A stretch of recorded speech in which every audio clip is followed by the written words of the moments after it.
Apa ya? Ini adalah waktu yang ditunggu-tunggu sama saya untuk bisa kerjasama dengan Magma. Dan alhamdulillahnya ini berturut-turut.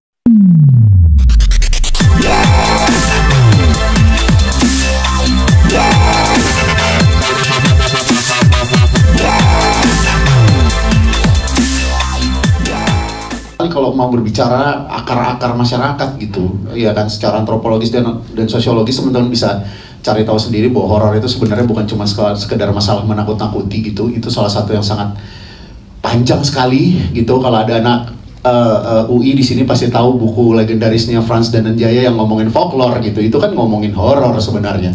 Jadi sebenarnya sebenarnya sesuatu yang sangat menarik sekali untuk menggali banyak hal gitu. Nah, sampai akhirnya kami punya cerita horor, terus lagi shopping director lah istilahnya gitu, lagi mau cari siapa kira-kira partner kami bisa aja kerja sama. Kodrat muncul gitu. Kodrat muncul terus akhirnya, loh, Mas Charles bisa bikin begini gitu. Ya sudah gitu. Nonton gitu langsung yang, loh, bisa bikin begini. Ya udah langsung aja. Persis sehari setelah nonton Kodrat kok, ngontak. Ngobrol sama Arif waktu itu, ingat banget di Senayan, ketemu sama Mas Charles gitu, terus bertiga gue pitching ini gitu. Ya udah kayak, kalau pada saat itu kalau gue pribadi udah nggak geser ya gitu, ketika ngelihat bahwa oh ya memang ini ceritanya di awal memang disiapkan untuk jadi semacam kayak survival story gitu ya, sebuah tragedi yang coba kami ceritakan dengan metode survival dari karakter-karakter utamanya gitu. Kalau umpamanya tadi teman-teman lihat dari trailernya, ada orang-orang yang terpinggirkan sekali, mau punya anak aja, anaknya mau diambil gitu.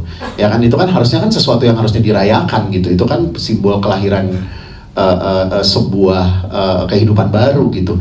Lalu ada perempuan yang harus sampai berbicara, saya cuma punya badan gitu. Itu kan tragedi yang sangat luar biasa sekali gitu. Nah, dalam bentuk sebuah cerita yang harus tentu saja namanya bertahan hidup, ya bertahannya kan harus ditampilkan dalam bentuk yang paling maksimal gitu. Nah, makanya Charles Ghazali ya udah yang paling ngunci banget di kepala kami gitu pada saat itu, di Wahana Kreator.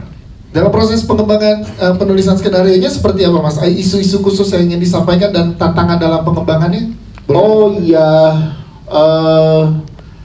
ini tuh naskah yang saya Arif Asidik sedang ada penelitian gitu.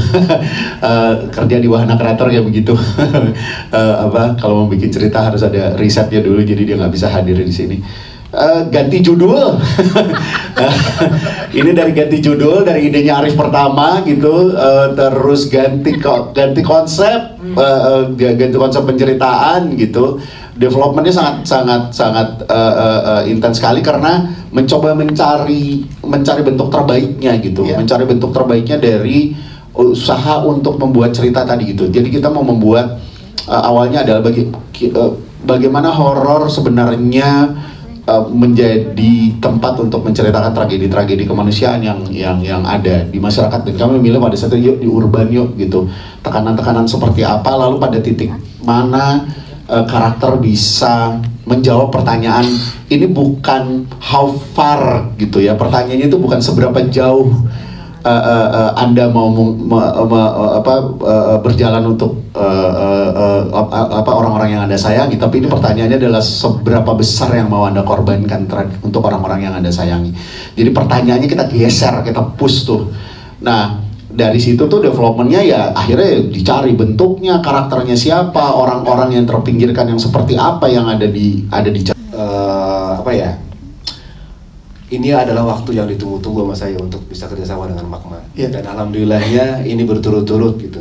Ada film Kodrat, ada film Tumbal Darah ini yang sebenarnya pun syutingnya berdekatan ya.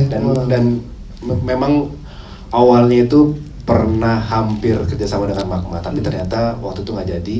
Dan saya bersyukur gitu, alhamdulillah ternyata di 2 film ini saya bisa ikut kerjasama dengan Magma Entertainment, kerjasama dengan Bang Charles, dengan Cilinda. Ya terima kasih juga untuk udah ngasih kepercayaan ke saya untuk bisa memainkan karakter-karakter yang ada di film ini gitu. Terima kasih juga untuk Mas Alman, Mbak Fani udah ngasih kepercayaan gitu. Yes. Dan di sini saya berperan sebagai Dokter Iwan, seorang dokter yang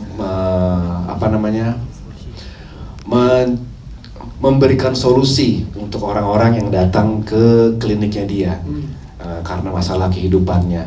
Ada orang-orang yang yang tidak punya masalah, tidak menginginkan seorang anak. Dokter Iwan adalah solusi untuk bisa memberikan jalan keluar dalam kehidupannya gitu. Dan karakter saya ini sangat menarik karena di dalam film ini saya bukan cuma sekedar membawakan horor ke dalam film ini, tapi ternyata juga dikasih porsi drama yang kuat. Yes. Dari ceritanya bahwa Dokter Iwan bersama Dokter Sandra itu punya hubungan suami istri yang memang kompleks di sini, gitu. Bahwa mereka pun juga sebenarnya adalah orang-orang yang terperangkap gitu dalam kegelapan, dimana yang awalnya Iwan hadir di situ berusaha untuk membahagiakan istrinya Sandra, untuk punya kekayaan, tapi ternyata di luar hitungan dan perencanaan mereka, ternyata mereka terjebak dan mereka berusaha untuk keluar dari kegelapan ini, dan sampai akhirnya bertemu dengan karakter Salum, dari Martin Olio di sini. Terus gimana menciptakan senyum-senyum menyenangkan tapi mengerikan? Sampai terasa gitu ke teman kita soalnya Mas Doni. Itu sih spontan karena ya sih spontan.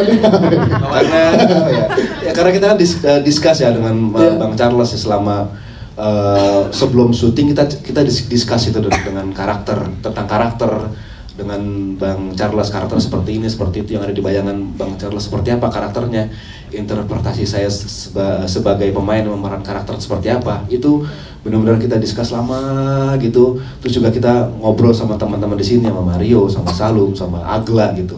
Ini karakternya seperti ini ya, karena ini kan hal yang di luar nalarnya kita. Ini ada dokter, terus juga melakukan ritual-ritual kegelapan gitu. Ini gimana ya? Ini gimana sih gitu? Tadi kita harus diskusi sama Mario siapa? Itu singkatan Martin Olio. Mario. Iya.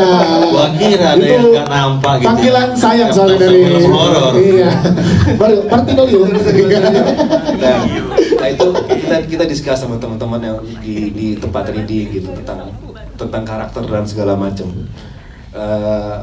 Sampai akhirnya kita, karakter Dr. Iwan seperti ini ya, karakter Sandra seperti ini ya gitu. Sampai pada saat di lokasi syuting, apapun yang kita jalani itu memang sesuatu yang udah terbentuk di tempat reading, dan itu keluar ya spontan lah gitu. Dan karena ya banyak juga yang memang dapat masukan dari Bang Charles ya, Don bisa kasih lebih ini nggak, bisa kasih lebih ini nggak, bisa kasih lebih ini nggak gitu. Gua mau kayak begini, lu bisa kasih effort yang lebih di sini nggak gitu. Memang kita dapat challenge juga dari Bang Charles gitu pada saat kita di lokasi. Kancingnya boleh buka satu nggak? ada. Dokter, Mas lagi pakai baju dokter. Mas Doni Alamsyah, terima kasih dokter buat Mas Doni. Kita ke Salum. Hai, Salum nih berharing setelah sukses bermain di film pertamanya itu Woman from Broken Island. Kali ini kepercayaan yang luar biasa di tumbal darah yang diberikan jadi karakter Ella. Gimana rasanya kamu mendapat kepercayaan di sini? Dan kita lihat di posternya juga sangat luar biasa besar. Dan tadi pujian dari director juga kita dengar langsung. Boleh ceritakan Salum perasaannya, silakan. Halo semuanya, terima kasih buat media semua yang sudah datang hari ini. Terima kasih banyak-banyak, terima kasih buat Magma Entertainment dan seluruh PH yang sudah berikan kesempatan. Suami, terima kasih. All cast semua in movie ya. Terima kasih banyak all cast sudah support. Pas ditawarin main Tumbal Darah, yang pertama first Woman from Broken Island, terus langsung ke Tumbal Darah, karakter yang sangat berbeda. Dan Salum juga masih 21 tahun, terus juga belum menikah. Oh iya, puji Tuhan belum pernah hamil, jangan ya. Belum pernah hamil. Tapi di casting waktu itu casting online karena Salum masih di Kupang, jadi casting online. Ceritanya nanti panjang 2 jam boleh nggak ini? Boleh, nggak apa-apa.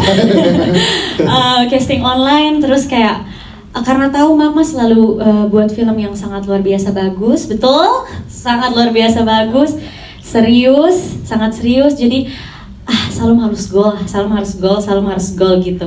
Terus juga ditambah kaget juga karena berdampingan sama Kak Martino Leo, suatu kesempatan yang sangat luar biasa menurut Salum. Apalagi Salum baru sekali dunia ini. Jangan ketawa Bapak, saya nanti tambah grogi ini. Terus Mbak Rania, Mbak Agla, Mas Doni, Kak Dana. Ya pengalaman yang luar biasa. Terima kasih untuk supportnya. Suami support dari awal sampai akhir, all cast juga support dari awal sampai akhir. Tidak ada pembedaan karena saya baru, Salum baru. Terima kasih untuk Magma Entertainment, Sinemaku, Wahana, pokoknya thank you lah. Untuk Ella, karakter Ella, langsung aja. Karakter Ella gimana mengeksplorasi, karena ini kan menggambarkan sisi sosial yang digambarkan di sini kental sekali. Silakan. Kalau karakter Ella itu keluar lagi dari yang Woman from Rhode Island itu jadi ibu hamil. Menurut Salum belajar banyak sekali dari film Tumbal Dare ini, bagaimana memperjuangkan kehidupan, bagaimana kehidupan berumah tangga. Banyak sekali yang Salum pelajari, ditambah lagi apalagi ya. Karakter Ella itu berat-berat tapi sangat challenging buat Salum juga karena waktu itu Salum sekurus ini, terus peranin ibu hamil, jadi Salum juga tertantang karena Magma selalu totalitas. Jadi Salum usahakan untuk makan banyak biar bagaimana mendapatkan look yang seperti ibu hamil. Jadi waktu itu naik berapa ya Salum? 8 kilo kalau nggak salah. 8 kilo supaya kayak pikiran kan Kak setiap hari kayak apakah bisa Salum terlihat seperti ibu hamil, dan puji Tuhan akhirnya look ini Salum lihat dan wow.